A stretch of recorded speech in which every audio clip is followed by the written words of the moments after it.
And good evening, everybody. It's your man MP. It's the final countdown.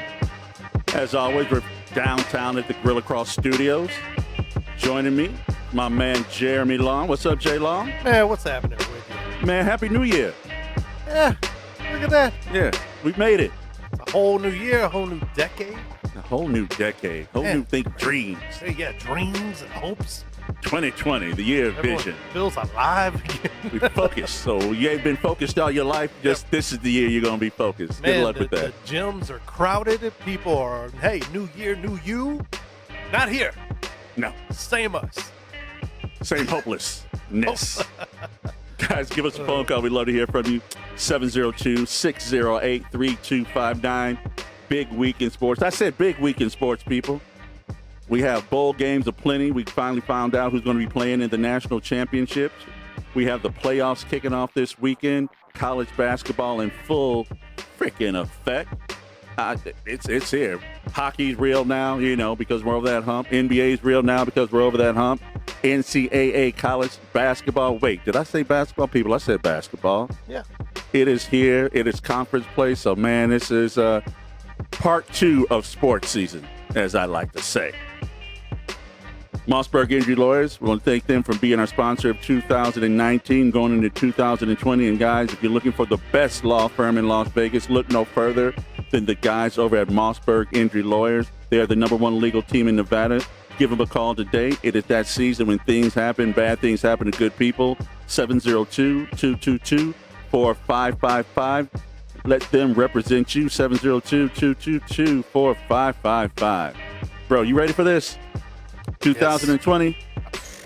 I got no choice. At this point, I got more gray in my hair and everything else, man. So, Looking like Burl Ives, the young Burl Ives. Yeah, get off my lawn and let's talk some sports. Let's do this. Let's hit him with some barbershop chop. Barbershop chop.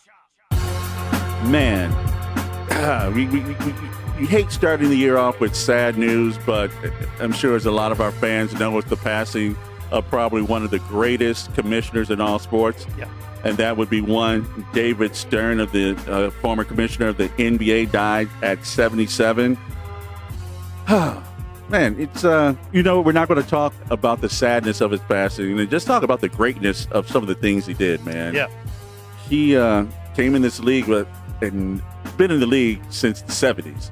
He has an executive and then moved he reigned up. as commissioner for about 30 years. Yeah, 1984, if I'm not mistaken. And, man, that's a good run. A hell of a run. I mean, he really was the spearhead in making the NBA a global, brand, a global league. Oh, yeah. He spearheaded the tours of China and Europe and capitalized on the popularity of guys like Magic Johnson and Michael Jordan and Look at really creating those global partners as far as sponsors. Nike, Gatorade, want to be like Mike. This is the guy who spearheaded all of that stuff. And for a guy who was he was my size, and I'm not a very big guy, he was about 5'8", 5'9", so a little guy amongst huge basketball giants. players. But he was a force, man. The guy was brilliant.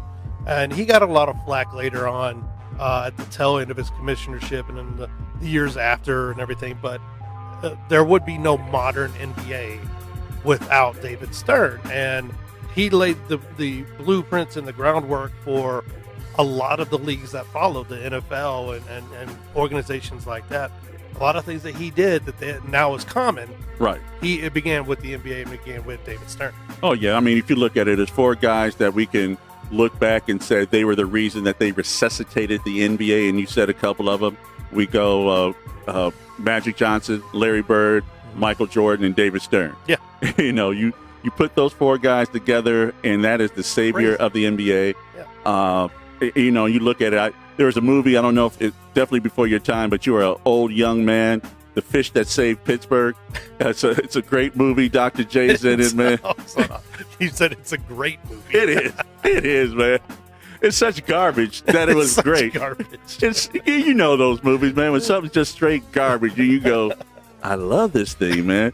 Hit you in the jejunum. You know what movie that is, But the league was actually like it was portrayed in that movie, you know, where I think guys were deciding if they wanted to suit up themselves. Coaches were probably half drunk the majority of the time. And the league was really just bad. Guys were fighting like it was, you know, WWE. Oh, man. And Stern reeled it in. Yeah. Stern survived all, you know, steamrolled them through the Magic Johnson HIV thing and, the Malice in the Palace and all of these things. And the most important thing is probably the referee, the Tim Donahue. Donahue. Yeah, I know. It's the spelling. They'll throw you off. The betting of the NBA ref on games and just, you know, trying to decide and shave points and all this other stuff.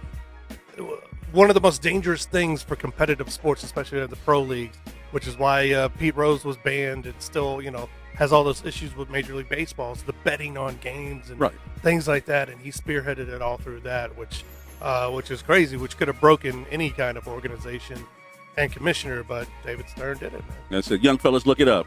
Go ahead and Wikipedia Dave Stern. He did a lot of things. We need you to learn it. Also, look up that movie. Yes, The Fish That Saved Pittsburgh. The Fish That Saved Pittsburgh. Yeah, Netflix. It's a classic. Great movie. It's a classic. It's got a 15 on Rotten Tomatoes. That's it. That's it.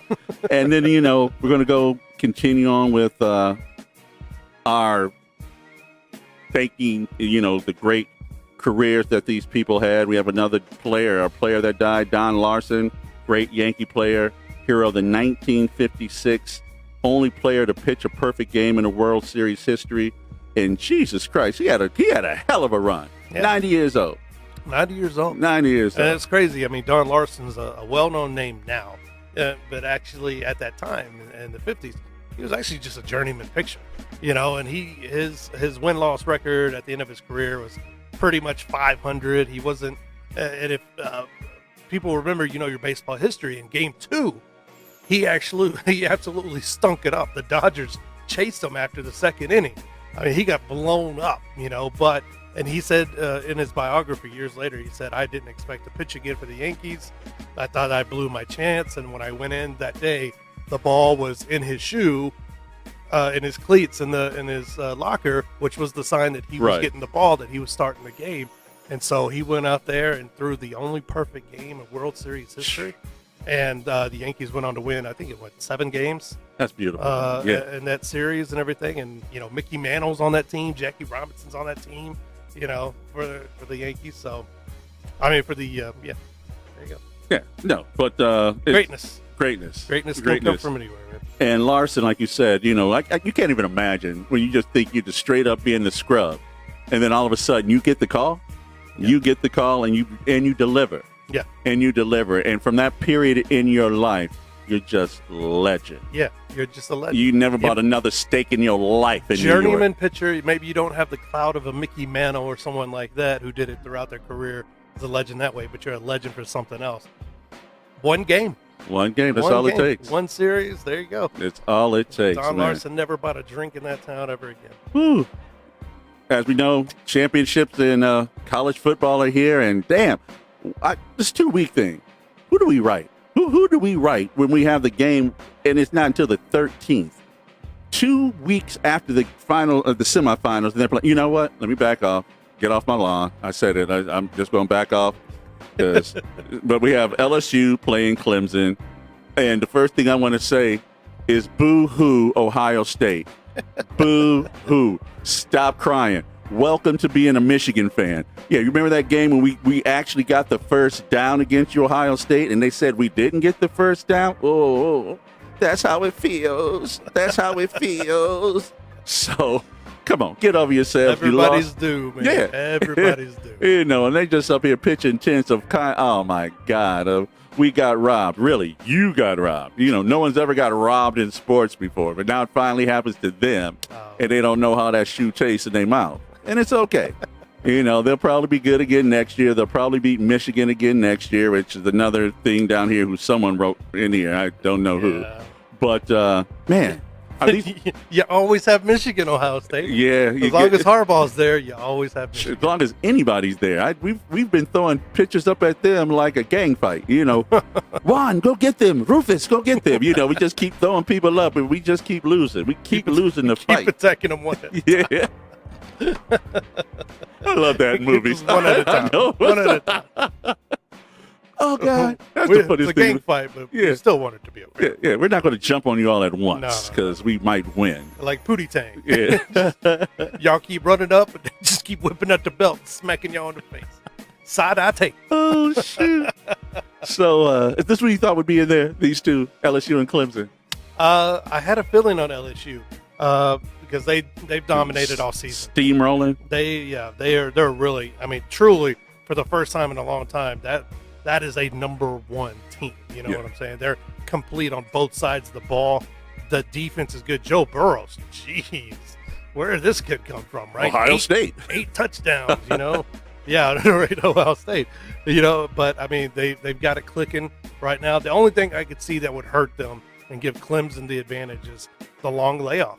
Right. When you're a well-oiled machine and you're running like that, we've seen it happen time and time again, that a really dominant team hits that long layoff between that college championship, and all of a sudden they show up and the wheels are rusty. Yeah, the wheels are rusty. The guys aren't focused. They're looking at, wherever they are and whatever they're doing or whatever happens during these breaks or whatever. And we've seen really good teams get blown out in championship games. No, it definitely happens. It definitely. And Clemson's good.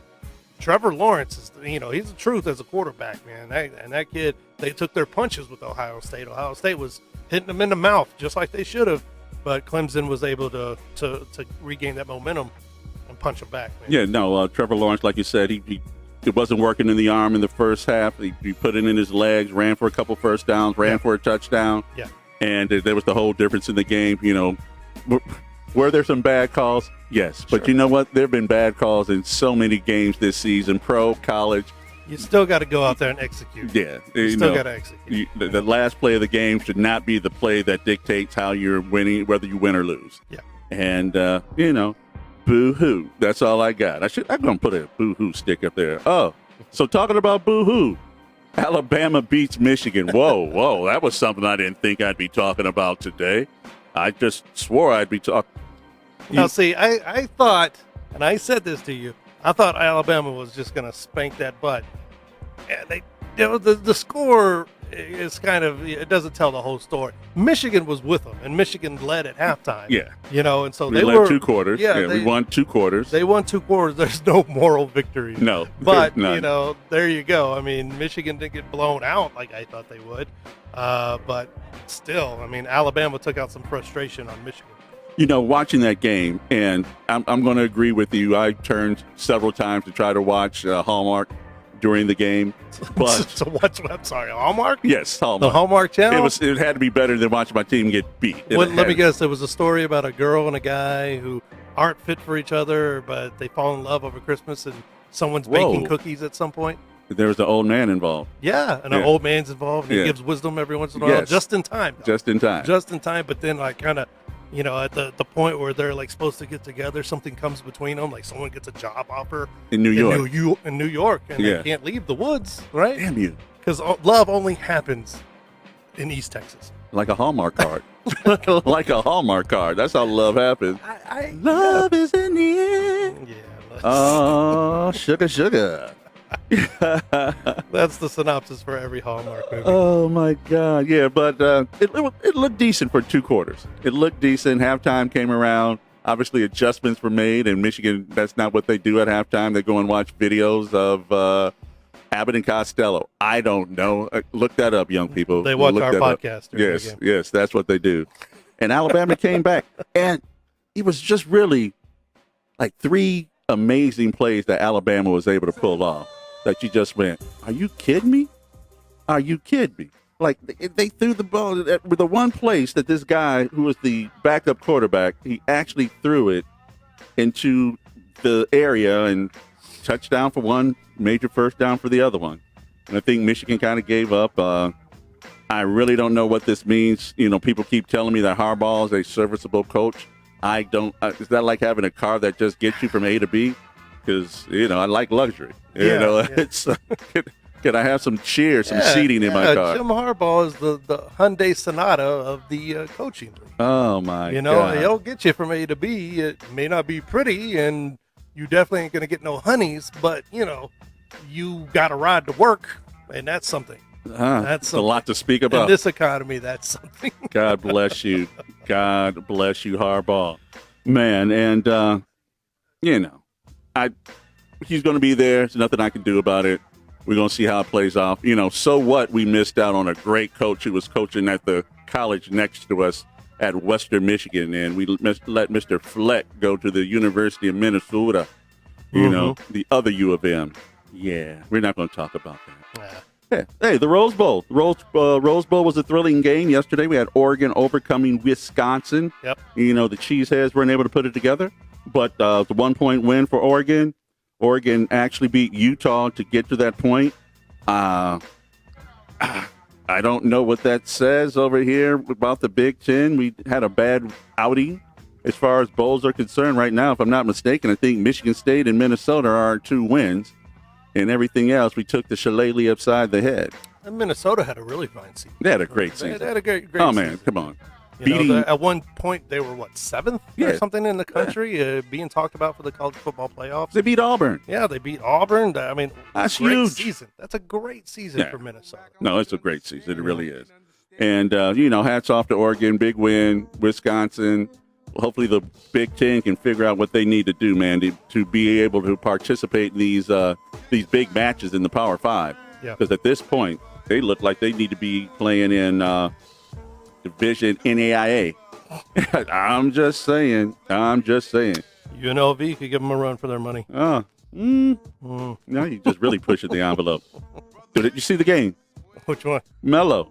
Oh, Melo in NYC. Melo made it. Set it on his robe. Yeah, Melo. Yeah, man. What a great thing for Carmelo. I mean, completely written off. And then he comes back in, drops 26 in his return to New York. Had the fans chanting his name again. Which is crazy because he was out of the league. Didn't they hate him at one point? Yeah. I don't know. Knicks fans are so dumb. They don't like what they have. No, they don't. They never.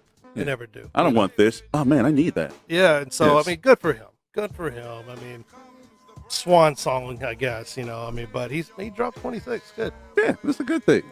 We don't know. Unfortunately, Portland is horrible. Horrible. Really yeah. I don't know even how know bad. You know how bad Portland is? How bad? They have Carmelo Anthony dropping 26 in the year 2020. Yeah, they are that bad.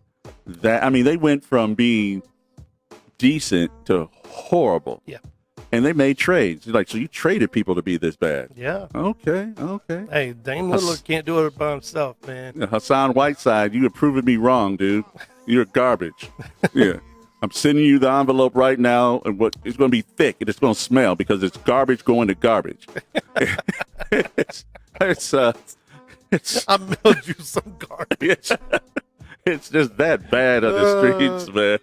That's good. I'm going to do that. I'm going to find somebody to mail some garbage. You're like, what is this? It's an old banana peel, an egg. Apple core. An apple. Like the 1900s. or the 20s. Or the 2020s. When you were a young man of 25. Huh? There you go. Yeah, I had more hair in the back. So, dude, are you going to go home to find out what the hell's happening? Because what the hell's happening in the land of Texas? Man. Jerry Jones, I'm not saying that I think he smokes, but I believe he's a candidate for the CBD oil. That's all I'm saying. Number one, Jerry absolutely smokes. He absolutely smokes. If there's one owner in this league that smokes, it's Jerry Jones. Oh, my God. I guarantee you he tokes up when Goodell is there in the room with him and he blows smoke in his face. That's Jerry Jones right there. Now, does it help him as an owner? No. Because what the hell is he doing? Oh, my God. How is Jason Garrett still the coach of the Cowboys Masochist. the year of our Lord 2020? How is he still the coach of the Cowboys? he just treats them like they his kids. Like, Oh, I'm gonna find you a job, boy, within our organization. I just ain't figured it out yet. So just be patient with me. I mean, just Steven, be patient I with get me. it. I get it with Stephen Jones, right? Stephen Jones is kid. He's the executive vice president of personnel. I get that. I get that. But how is Jason Garrett? Now, don't get me wrong, man. Jason Garrett may be the nicest guy in the world. I've never met him in person. He looks nice. But I haven't heard anyone say, like, oh, this is a really bad guy or anything like that. Like, Bill Belichick or, right. Name a person. But how? He's a middle of the road coach, man. At best, he's a middle of the road coach. Middle of the road. Because, and we were talking about this before the show began, it's not like the Cowboys haven't had any players come through there that could make a difference if they were on other teams. Marion Barber, Tony Romo, DeMarcus Ware, these guys have come through there. Now you have Dak and Zeke and these guys, Amari Cooper. You have talent there. And a couple years ago, they had the best offensive line in football. And they still have a good offensive line. They got a good young defense. Murray. They fly around the ball. Murray. Yeah. Yeah. We were trying to read the running back from running here. back, And they've had these guys, rushing champions, throwing champions. They've had it all. TD, and he's done nothing with it. They've had a couple of seasons where they've had the 13-3s and the 12-4s and gone to the playoffs, and they just get blown out. And that's at some point you got to look at your head coach and go, it's either your scheme or the players don't believe in you or something. He hasn't lost the locker room. He never lost the locker room in 10 years. Like I said, he might be a really nice guy and a good serviceable coach at some level, maybe a coordinator or something like that. But a head coach, man, you got to move on to somebody else. But Jerry Jones still has not made a decision as of right now. Yeah, they're probably eating some steaks with some A1 sauce and drinking probably. And maybe the Cowboys, they're drinking Lowenbrow. I heard that they, like anyone else says, that they're reaching out to Lincoln Riley and Urban Meyer, and they're taking their time. Where the Giants have already hired Ron Rivera, and which is a good hire for them, and the Redskins are doing their thing. The Redskins hired Ron Rivera, and the Giants are looking around. That's good, man. I know. I'm glad he's taking his time, but at some point, you're gonna end up with a Tony Sanchez or something like that. Like, who's down the hallway? You want to be a coach? Is Monica down there? Monica Lewinsky, you down there? Yeah, she's messing with the Somebody. printer. Yeah, she's messing with the printer. Who wants to be the coach of the Cowboys, man? They got to get some fresh blood in there, and they got to have somebody. If you got these kind of weapons on offense, some innovative if you have stuff. a Dak, a Zeke, and a Amari Cooper, which most teams would kill for, to have three capable guys, right? And you have a good offensive line. You got to go in there, and you got to have a play caller that's willing to push the buttons and have an up tempo offense, man. You gotta do something. Yeah. Something. Talking about needing to do something. The Oakland Raiders lose their last game in Oakland before coming to Vegas.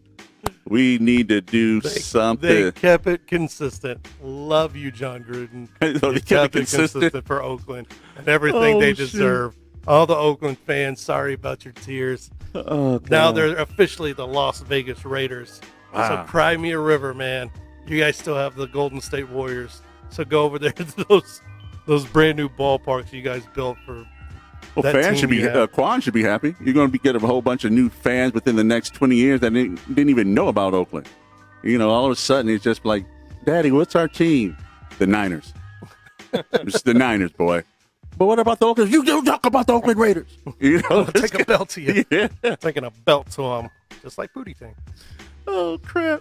Oh shoot! I'm sorry, Kawan. It's just so funny. Yeah, all these new fans. Good, You don't want them. There's a lot of new ones. You don't want them. They'd be like, why do they have on the makeup? They're gonna start coming to the games. They're gonna I think it's funny, like when the Golden Knights first started up, right? I mean, oh my God, people were so crazy that fans, and they were like, "Oh, you bandwagon fans! You never even watch an NHL game." Yeah, it's called growth, man. Yeah, you want new fans to the games, you bunch of knuckleheads. So yeah, if there's people that have never watched a football game before and suddenly they're wearing black and silver and they're like, hey, the Raiders are my home team, I'm going to do it. Yeah, that's what you want, man. You want that. Yeah.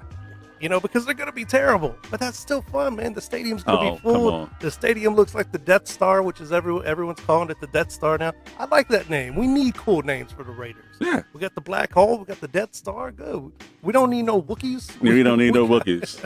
None of those. We know, I got no jokes. I thought it was going to be really funny right then. I felt something really I felt funny. something, but I was like, which way is it going to go? Yeah, and I left it. I'd rather just be... Old man reference. You're going to get a little bit racist. We're going to get a little bit something in racialistic. I was going to get racialistic. I haven't gotten racialistic on this show yet. We're going to get a little racial here. But I'm going to save that one for when the attorney's on the air. That way, he can cover me. Libel. Yes. He'd be like, he didn't say that. Crank call. I'm going to start making statements on the thing. You guys got to tell me what movie it is. Be like, crank call. Oh, Pulp Fiction. Ding, ding, ding, ding, ding, ding, ding. Nothing. Nobody. Damn. No. I don't even know why I'd come here. I swear I don't. Hey, appreciate you guys listening to the show. We're going to go ahead and take our first break. If we come back, hey, did you know the Raiders are coming to town? It's the final countdown. And welcome back to the final countdown. As I always say, it's accident season. That's right. There's a season where there are probably more accidents than you can ever realize, and that's during the holidays for various reasons. People go out there, they have a little bit too much fun. But when those moments happen to you and you're in an accident, slip or fall, whatever the case may be, the guys that you want, that's Mossberg Injury Lawyers. From accidents to injuries, they just won an award for workman's comp here in Las Vegas, best of. Give them a call. Wrongful death, it's Mossberg Injury Lawyers. They're the #1 team in Nevada. The number 702-222-4555. You didn't hear me. The number is 702-222-4555. Give Boyd and Mark a phone call 24/7. They'll get back to you. They're my attorney. They helped me get the cash that I needed when I had my accident. So give them a phone call. Oh, man, they made Christmas great one year. Yeah. They made Christmas great one year. Yeah, they also handle some on the slide fraternity. Come on, man. They will hook you up. They'll help hide you in a safe house. No, put you, dumbass. If you try to avoid some payments. I don't know nobody named Lisa. No inglés. Yeah. No inglés aquí. Oh my God. Like, that baby looks Asian. It's Blasian. Oh, crap.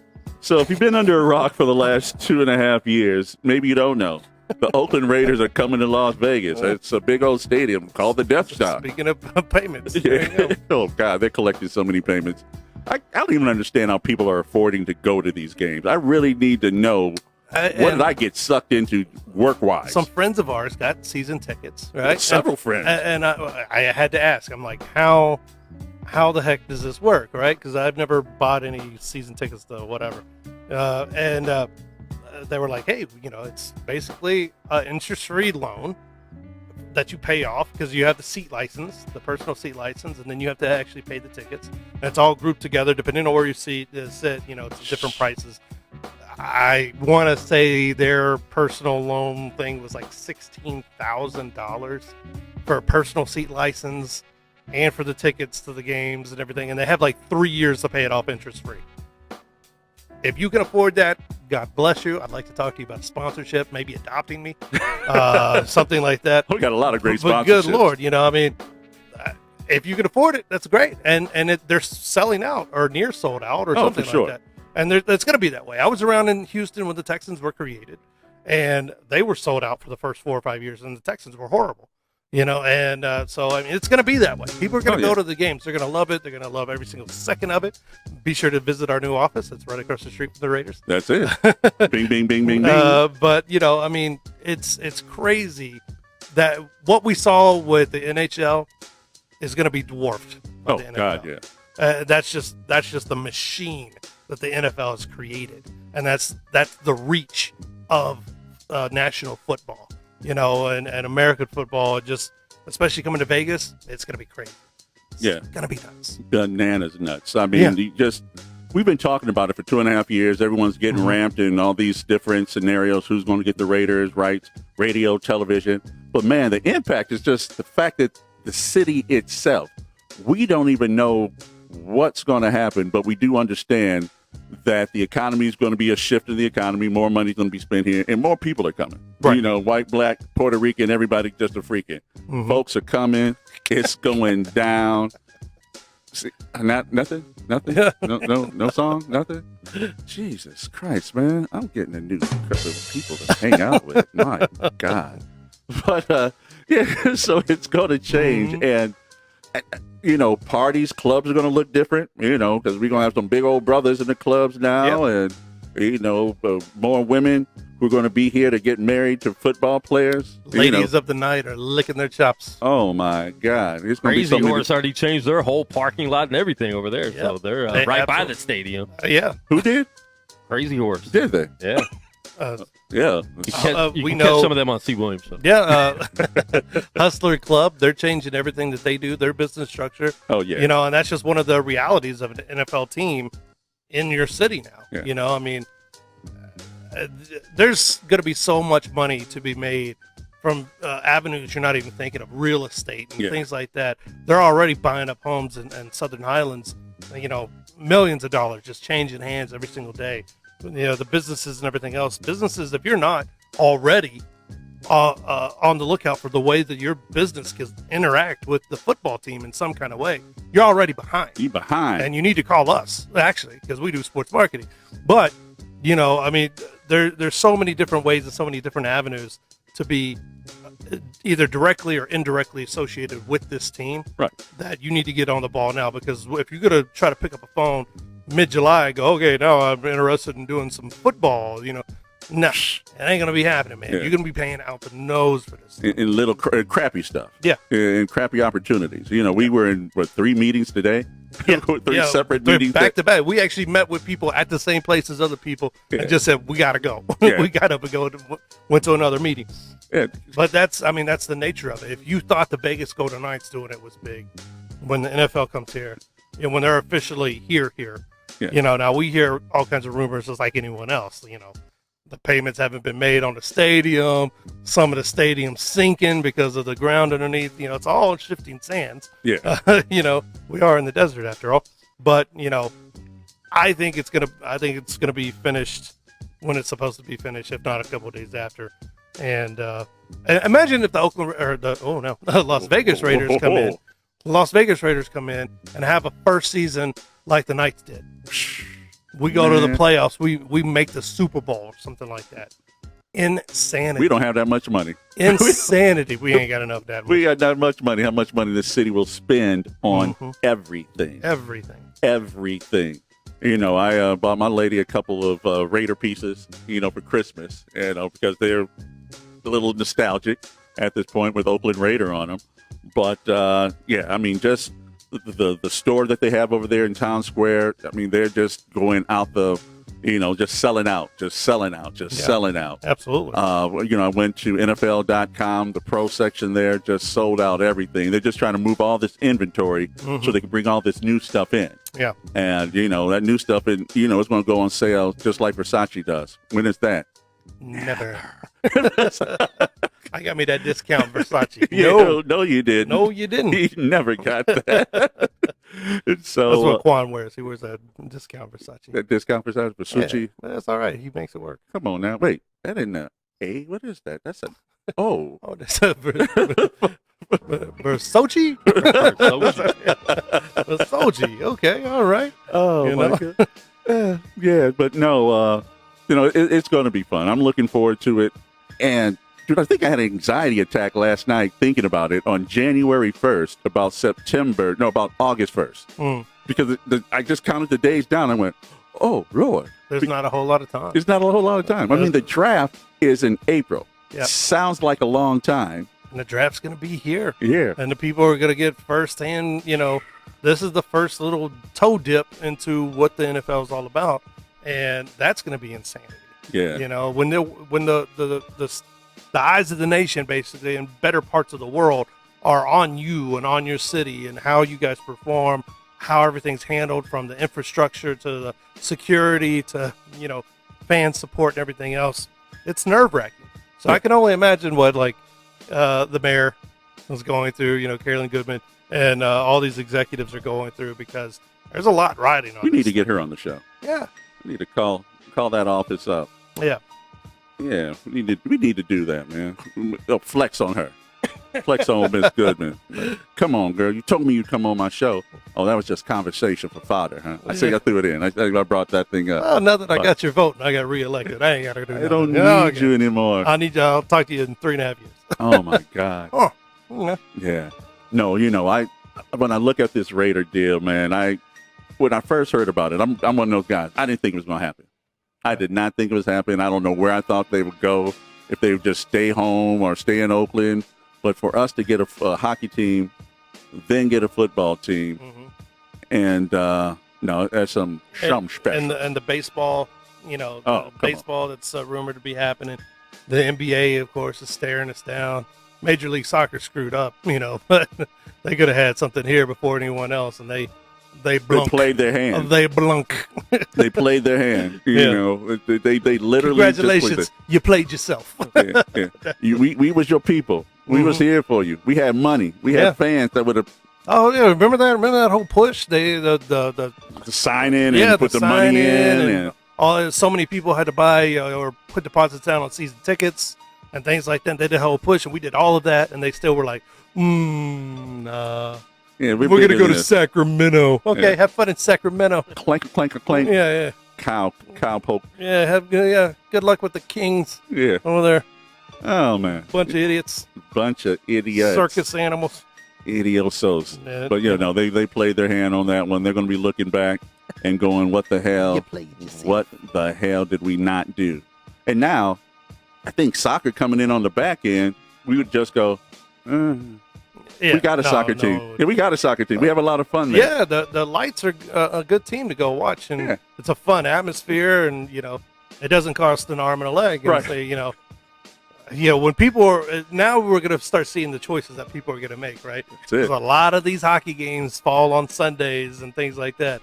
So during the fall, early summer or late summer, early fall, all that stuff. How are them nights going to look? How's all that going to, look and sound and everything for the Golden Knights and their fans and their fan bases? We only got so much money, folks. We only got so much money. I'm broke. I went to a hockey game. Wait, there's football? Hey, Jim, I got these tickets. Yeah. I'm selling them. Okay, maybe I'm giving them away. Yeah. Hell, I knew things were going bad last year. I called the guy we're getting ready to have on the phone call last year. I called Marcus Berg to give some tickets to him, and he went, ooh. He told me, ooh. I appreciated Mike. I went, huh? And so, I finished hanging out with you. I think we gave them away to just somebody who walked in. Yeah, I remember that. We sat at the bar, and we were like, I don't want to go either. We couldn't give those tickets away. Give them away. That's funny. Oh, that's funny, man. And talking about our guy, man, as we always do about this time, we get into the legal zone with our sponsors, Mossberg Injury Lawyers, and our man, Marcus Berg. Mark, what's happening? Not much. How you guys doing? Oh, telling jokes about you, man. So we're in good spirits. Good spirits. Where were those tickets? Where were those tickets to? Oh, dude, to go see the Vegas Golden Knights last year. And I called you. You were like, ooh, yeah. No. I think they were in like a 10-game losing streak at that point. Yeah. So, I'll be happy to take the Raiders tickets next year. Oh, see, yeah, everybody will. Yeah, everybody will. That's what we're saying. Next year is going to free up a lot of Golden Knights room, and they're going to be giving those tickets away, hosting a lot of Boys and Girls Club nights at the Fortress there. Oh, yeah.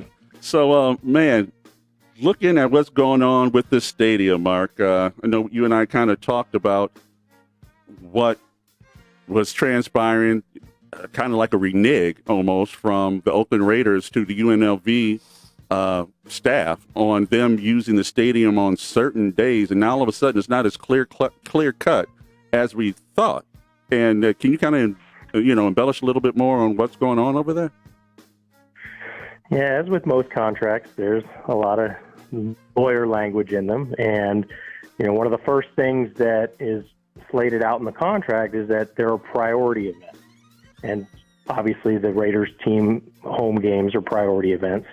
The second priority event is NFL events. And the third one is major events that were scheduled before the license with UNLV. So I think right now what they're running into is that there might have been some previously scheduled events on Saturdays that UNLV was unaware of. And UNLV was under the assumption that they were getting the right to schedule 2 non-conference games per year as priority events. That is true after the first season. So in this first season, the only game written in as a priority event is the Cal game on August 29th. And I think UNLV was under the assumption they were going to have 2 more in addition to that. But what the contract says is the following year, after the first season is played, the following year UNLV gets 2 non-conference home games as priority games. Now, that doesn't mean that UNLV can't schedule these. They just have to work around what's already been scheduled with the Raiders. And my understanding is the Raiders haven't even commented on this yet. So there could be still some potential to get these games scheduled. But, if the dates are already set in stone, there may be no way around it. They might be going back to Sam Boyd. Who at UNLV is going to lose that job over this? Whose fault was this? Well, UNLV actually hired a pretty high-priced New York law firm that deals in these sporting arena contracts. So, I think they got some things that they wanted out of this, but maybe the assumption was made that they were going to be able to get everything they wanted this first year, and that's not the way it's going to go. I'm not sure that anyone will lose their job necessarily. A lot of this deal was put in place because UNLV didn't want to have to go to court over disputes like this, and so the disputes are actually going to be handled by the Stadium Authority Committee.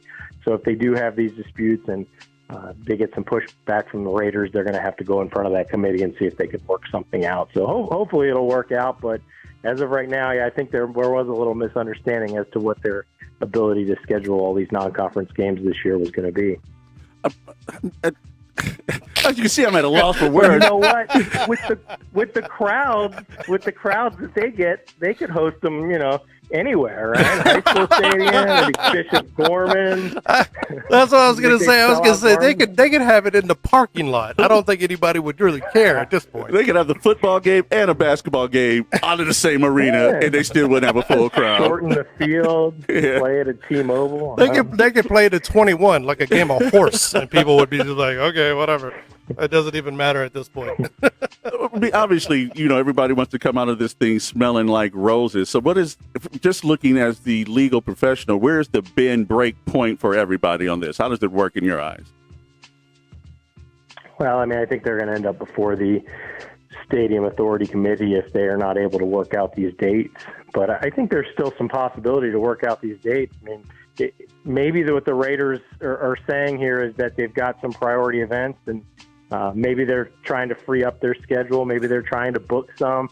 The language of this contract said they had to have been booked before the UNLV license agreement. So they might have to prove up when they scheduled these events, if these events are blocking the potential UNLV dates. But maybe there's some wiggle room. Maybe they can do it on a Friday instead of a Saturday, or a Thursday instead of a Saturday. I think they'll get it done. You know what? I'm going to show my ignorance here. Who owns the stadium? Is it the Raiders? Or is it the city? Or who owns this thing? Well, I know that the Raiders paid about $1 billion, and $750 million is coming from the city. I think ultimately, I don't want to guess on this, but I think the city actually owns the stadium. And they're leasing it out to the Raiders for 30 years. See, you're right. So the city should have UNLV's back in this. Maybe I'm confused. That's like Big Brother. I think the city would have the monies back. Oh. Like whatever made sense. Whatever check cleared? Yeah, whatever check clears first. Oh, crap. The Raiders have the priority when it comes to scheduling, and the UNLV is a licensee, so they had to sign this agreement with the Raiders, and maybe the Raiders got the best of them for the first year here. There is also some wiggle room in TV games. If a game is scheduled for television, the Raiders are supposed to give some leeway to UNLV to make that happen. So maybe there's something that can be done. Oh, that's perfect, man. Well, dude, you got a new coach today. Feels good. Yeah, the Redskins. Well, we always feel great during the offseason. That's how the Redskins' life is.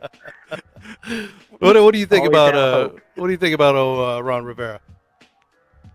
I think it's a great hire. I'm surprised that they got him. I think maybe he's a little too good for our organization, but maybe he can turn it around.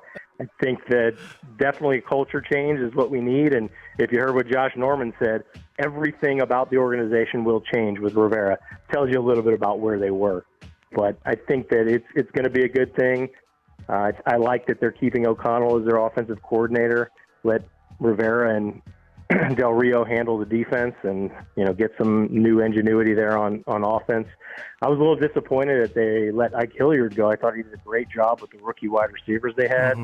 I know Ocho Cinco is trying to get that position as a wide receivers coach, but we'll see what happens. But, they've got some young talent, and hopefully they can turn around that defense and turn around the culture in the organization. Maybe Rivera can do something about the GM position and the meddling owner. But, he seems to have the discipline that this team needs. I like it, man. Ron Rivera is a really, really solid coach. Underrated still.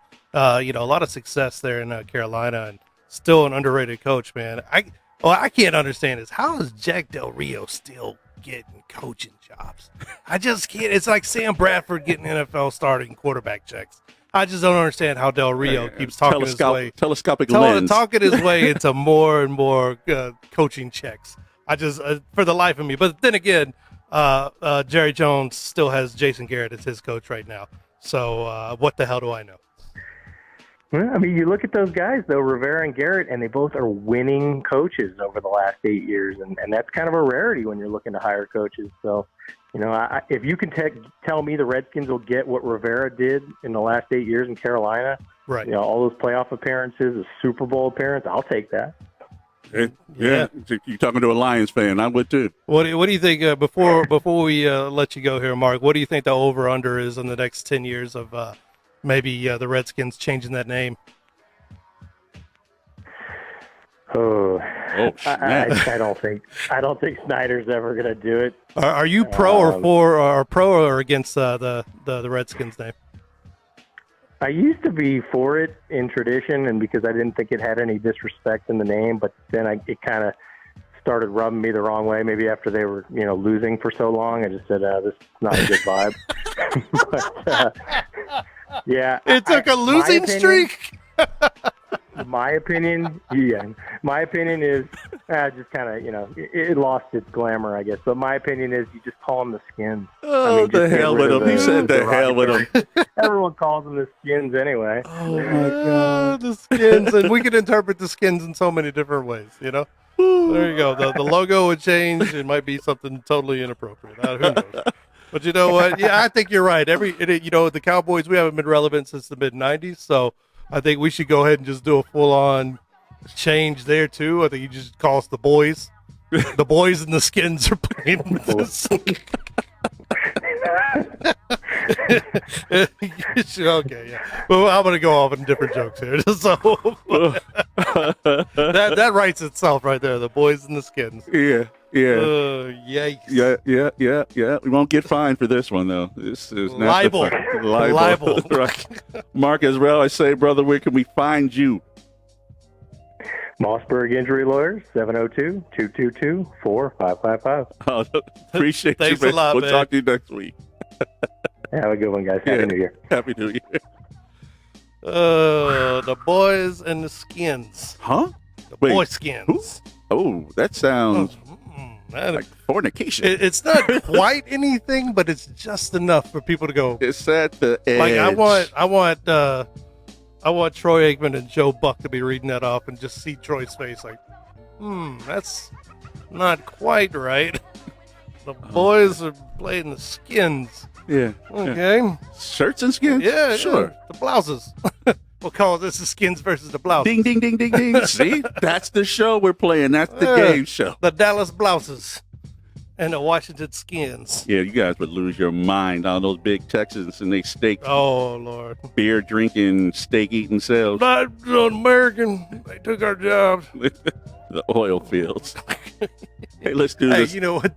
Those guys would sell. They would buy that merchandise. They would. Yeah, they as long as they win it. Yeah, if they won a Super Bowl, they wouldn't care. Oh, You'd have kids being named, Dallas and boys and everything. Skins. Blouses. This is my son. This is my Skin. son, Blouse. Oh, Blouse. my God. Blouse. Let's go out with some funny and do some say what. Mm-hmm. So, what would you do if you won an NBA championship with your ring? I mean, they have to have some sentimental value. But do they? Lamar Odom had 2 of them. And I forget that. He did have two of them. he has two of them, and he turned them both in. He pawned them. He pawned them. He pawned them both. Did he pawn them here? Did he pawn them here at In Pahrump. in Pahrump? He did. He Pahrump? did. No, you don't That's know. what he just passed Yeah, out. that would make sense because Lamar Odom's had so That's much where he had history his cocaine, with allegedly. with Vegas that if he brought him over here to Rick and them at Yeah, that's silver. yeah. But they're looking to pull in at least $100K for those rings, man. Diamond crusted. Now, one thing they do have is they have Lamar's face on them, so that would make it kind of weird. You know, is it? What do you do with a ring? What do you do with someone else's? I don't wear jerseys, so having a ring is even weirder to me. You just go, I would just put it in the case and show it. You know, they go, well, you should have bought a car. I have 10 of them. I have 10 cars. Now I have a ring. It just, I don't know. It just sounds like you just gave up on life. When you turn in your memorabilia, you know, it's like OJ giving away his bust for the Heisman. It's like, dog, you don't have much. You need to hang on to a little bit of you got. His Heisman trophies. Yeah, I mean, I guess if you're a Lakers fan, it'd be cool to have. If you're a collector, I guess those are the guys that are buying this kind of stuff. I mean, do you wear it around? Like, look, unity, you know? I mean, what do you do? Tom wears his brother's Super Bowl ring. Well, that's your brother's stuff. I Okay, mean, well, unless I'm you're just Lamar saying. Odom's brother. I mean, I don't know. you know, my brother left me some rings when he died. I mean, I don't have them on. I mean, I don't wear them. I guess if you're a ring guy, you know. I'm going to start wearing rings. No, not if we're gonna hang out. No. I can't be Italian. I can't be Italian. You're not man. Italian. Name is Johnny Figueroa. No. He said no. Oh, you know, I mean, no. No. All right, we're going to move on. Baker Mayfield in last week's game was heckled by a fan in the stadium going through the tunnel or coming into the tunnel, and he was giving them crap about the team's record. And Baker yelled up, "Why don't you come down here and say that to me?" Now, as much as that may sound like that was the clapback, the fan clapped back. You know I can't do that. So, you know, that's like a false fight. He's like, come down here and get me. You know I can't. Okay. Yeah, I can't do that. I can't do that, but it sounded like a good. Yeah. He needs to win and shut up. Bruh, Baker, you know what? This is the Win bed. and shut up. This is the bed that he made, man. I mean, you know what I'm saying? I mean, he talked all that smack coming out of college because he was on a good team and things like that. And he talked all that smack when he had early success. Now you got nothing. You're nothing. You're garbage, man. You're garbage. This is what happens, and you need to be a bigger player. You're the one getting paid millions. You're supposed to be the professional. The fans pay money to yell and scream and whatever they want to do. Now, as long as they don't cross lines like we see in the NBA, or you know, come down there and see them. Yeah, I mean, you're not there on the court with them, you know. And even then, NBA fans are yelling all kinds of stuff. You know, Utah fans, I'm looking at you. You know, I mean, you know what I'm saying? I mean, like, the fans are the fans, and you can't get in a fight with every single one that doesn't like you. Stay off of message boards, stay off of Instagrams. That just shows immaturity. And it shows, in my opinion, he's weak-minded, man. He's weak. You know? He got caught up. The success didn't come. He's just a little bit better version of Johnny Manziel. Ooh, ouch. There you go. Those are fighting words. Just fighting words. Come here and fight me, Baker. You can actually come here and fight me. Yeah, he'll come. Yeah, he probably would show up. He probably would show up. Bring your woman so I can take pictures. With her, not of her, just like with her. Like, hi. One of the coolest names, and obviously esports and I are not aligned with each other, but esports player Fast Apex has an injury with his wrist. And he says, hey, I told y'all, I got an injury in my wrist. You know what that makes me? That makes us athletes.